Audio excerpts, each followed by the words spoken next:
Halo semua, selamat datang dan mendengarkan audio tun dengan novel yang berjudul Nicholas, karya Clarissa Ica, pengisi suara Erna Olivia, bab 69. Nico mengerutkan dahi, sikap Sisil tidak seperti biasanya, raut wajahnya yang selalu ceria juga tidak terpancar di sana. Sisil bahkan terlihat malas menatap wajah Nico dan sangat jelas enggan berbicara lama-lama dengannya. Ada yang berubah dari pandangan matanya. Jika tadi pagi Nico masih bisa melihat cinta di mata Sisil ketika menatapnya, kini hanya ada kekecewaan yang terlihat. Meski terlihat dingin dan cuek, rupanya Nico diam-diam bisa membedakan perubahan sikap Sisil. Dia seperti sudah paham bagaimana karakter Sisil, bagaimana saat dia bahagia, sedih, dan kecewa. Sikap Sisil siang ini membuat Nico jadi bertanya-tanya. Dia yakin kalau pagi tadi Sisil masih baik-baik saja dan tidak ada masalah dengannya. Nico langsung mengejar Sisil dengan langkah cepat. Istrinya itu sudah masuk ke dalam kamar. Saat menyusulnya ke dalam, Sisil sedang duduk melamun di sisi ranjang. Wajah sendunya terlihat jelas meski Nico menatapnya dari samping. Kehadiran Nico membuat Sisil menoleh. Dia menatap datar dan segera beranjak dari duduknya tanpa memperdulikan Nico yang sedang berjalan ke arahnya. Sisil meletakkan ponsel dan tasnya di atas meja, kemudian masuk ke kamar mandi tanpa menatap ke arah Nico sedikit pun. "Kamu kenapa?" Nico berteriak di depan pintu kamar mandi sembari mengetuknya. "Kuliah kamu baik-baik saja," serunya lagi. Sisil yang masih bersender di balik pintu kamar mandi terlihat mengembangkan senyum kecut. Rasa kesalnya terhadap Nico sudah sampai di titik teratas. Selama ini dia masih berusaha sabar melihat permasalahan Nico dan Feli yang tak kunjung usai. Dia selalu memberikan waktu pada Nico untuk menyelesaikan masalahnya. Sisil pikir ucapan Nico bisa dipercaya saat Nico bilang kalau masalahnya dengan Feli sudah selesai. Sampai akhirnya Sisil mau memberikan haknya pada Nico. "Jangan khawatirkan aku," sahut Sisil. Dia bergegas mandi, memilih untuk tidak mendengarkan apa yang diteriakkan oleh Nico setelah itu. Sisil menutup telinga, dia merasa muak karena terus mengingat pertemuan Nico dengan Feli. Keduanya masih bisa bertemu diam-diam, bahkan bisa memuji dan memeluknya. Nico menarik nafas dalam. Sisil enggan meresponnya lagi meski sudah berteriak sejak tadi untuk mengajaknya bicara. Nico menyenderkan tubuhnya di samping pintu kamar mandi.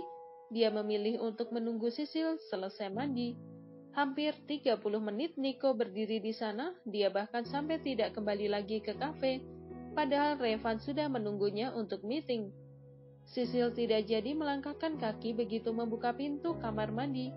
Nico sedang berdiri di depannya dan memberikan tatapan datar namun dalam. "Kamu kenapa?"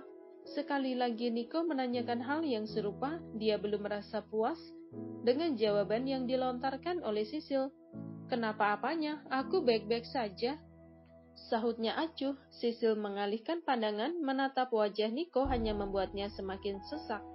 Laki-laki yang sudah mengambil kesuciannya itu telah membohonginya. "Aku harus pakai baju." Sisil melewati Nico, bahunya sedikit bersentuhan dengan lengan Nico, namun berlalu begitu saja. Nico menggelengkan kepala, membuat Sisil untuk berkata jujur rupanya bukan hal yang mudah. Istrinya itu lebih memilih untuk bungkam dan membuatnya kebingungan. Sisil keluar dari walk-in closet. Dia sudah rapi dan cantik dengan polesan make up tipis dan rambut panjangnya yang dibiarkan terurai. Setelah mengambil tas dan ponselnya, Sisil berjalan cepat untuk keluar dari kamar. Dia bahkan tidak menyadari kalau saat ini Nico masih berada di dalam dan sedang duduk di sofa. "Priscilla!" teriakan Nico menghentikan langkah Sisil. Dia juga mengurungkan niat untuk membuka pintu dan langsung menoleh ke sumber suara. Sisil menarik nafas dalam, terlihat malas melihat Nico berjalan ke arahnya. "Aku harus ke rumah Anti, Mam dan Dad akan kembali ke Korea nanti malam," ujarnya datar. "Aku akan pulang sebelum jam 9. Sisil membuka pintu kamar dan bergegas keluar tanpa menunggu respon dari Nico. Padahal laki-laki itu sudah menatap tajam ke arahnya dengan kedua tangan yang mengepal.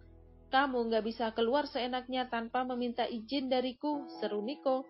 Wajahnya sudah memerah sejak tadi menahan amarah karena Sisil terus bungkam dan enggan mengatakan apa yang sebenarnya terjadi sampai bersikap cuek padanya.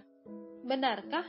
tanya Sisil dengan nada menantang. Dia berbalik badan menatap tajam pada Niko. "Kedengarannya tidak adil untukku," serunya tegas. "Aku hanya keluar untuk menemui keluargaku, bukan untuk menemui laki-laki lain ataupun berpelukan dengan laki-laki di tempat umum. Kenapa harus dipersulit?" Kesabaran Sisil sepertinya sudah berada di luar batas. Niko semakin tajam menatap Sisil. Dia juga berusaha memahami apa yang dikatakan oleh Sisil sampai membawa laki-laki lain dalam hal ini. "Baiklah, jadi aku harus izin dulu pada Kak Niko." Sisil mengembangkan senyum kecut. Dia kembali mendekat pada Niko dan sengaja berdiri di depannya hampir tanpa jarak. "Aku minta izin untuk menemui orang tuaku. Tenang saja, aku tidak akan membohongi Kak Niko. Aku benar-benar ingin menemui mereka, bukan untuk diam-diam menemui seseorang seperti yang Kak Niko lakukan tadi pagi," ujar Sisil penuh penekanan. "Jadi tolong izinkan aku pergi." Kali ini Sisil mengembangkan senyum manis. Seperti biasanya, dia sudah merasa lega setelah menyinggung Niko. "Dan satu lagi, aku tidak keberatan kalau kalian akan kembali bersama. Jangan terlalu lama menyiksa perasaan Nathan Opa yang sangat mengharapkan cinta dari wanita yang tidak mencintainya." Sisil bergegas pergi dari hadapan Niko. Matanya sempat berkaca-kaca. Dia hampir saja menangis karena dadanya terasa sesak dan sakit.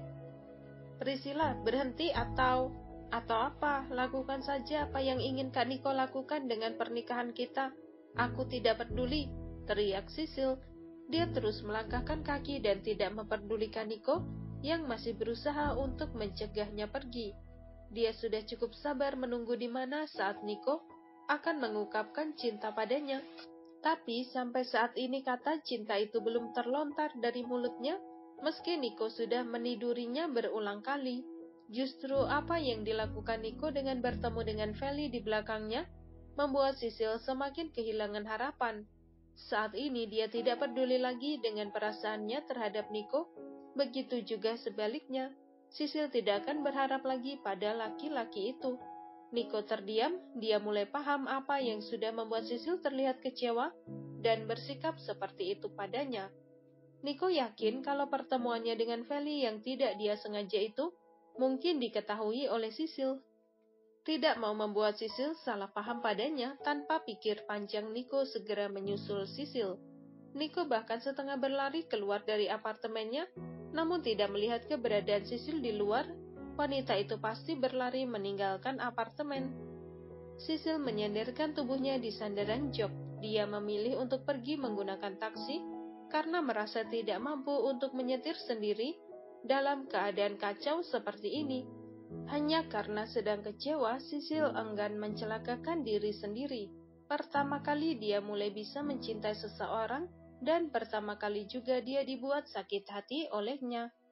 "Gak ada yang perlu diperjuangkan, hanya sia-sia saja," gumam Sisil lirih. Dia sudah lelah dengan hubungan yang bahkan tidak ada perasaan di dalamnya. Sisil merasa hanya dia saja yang mencintai Niko. Begitu sampai di depan rumah orang tua Nathan, Sisil langsung berlari masuk. Saat ini dia ingin menghambur ke pelukan orang tuanya, ingin bersandar pada mereka di saat suasana hatinya sedang memburuk seperti ini. "Mami, Daddy." Sisil langsung berlari ke arah mereka. Kedua orang tua mereka sedang berkumpul di ruang keluarga bersama Mama Nathan, putri Mami yang cantik. Mami Sonya memeluk Sisil beberapa kali, menepuk punggungnya penuh cinta. "Ada apa?" tanya lirih. Sisil hanya menggeleng dalam dekapan Mami Sonya. Dia enggan menjawab karena akan semakin membuat sang Mami penasaran.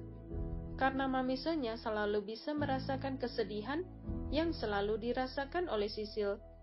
"Kenapa hanya Mami kamu saja dipeluk?" Dedi Hendra merentangkan kedua tangannya. Sisil melepaskan pelukan Mami Sonya, kemudian beralih memeluk dedinya. "Mahiro," seru Sisil, "kamu datang sendiri? Kemana Niko?" Ucapan Mama Nathan baru membuat kedua orang tua Sisil sadar kalau putrinya datang seorang diri. Sisil terlihat kebingungan untuk menjawabnya. Kak Niko, siang Pak, Ma, Tante. Suara Niko membuat semua orang menatap ke arahnya. Mereka tersenyum pada Niko, kecuali Sisil yang langsung membuang pandangan dan duduk di sebelah Mami Sonya. Kehadiran Niko kembali membuat suasana hatinya memburuk. Pendengar semua, episode ini sudah selesai. Terima kasih telah mendengarkan. Sudah selesai. Kalau kamu mau dengar audiobook lebih banyak dan gratis, segera download Audiotune.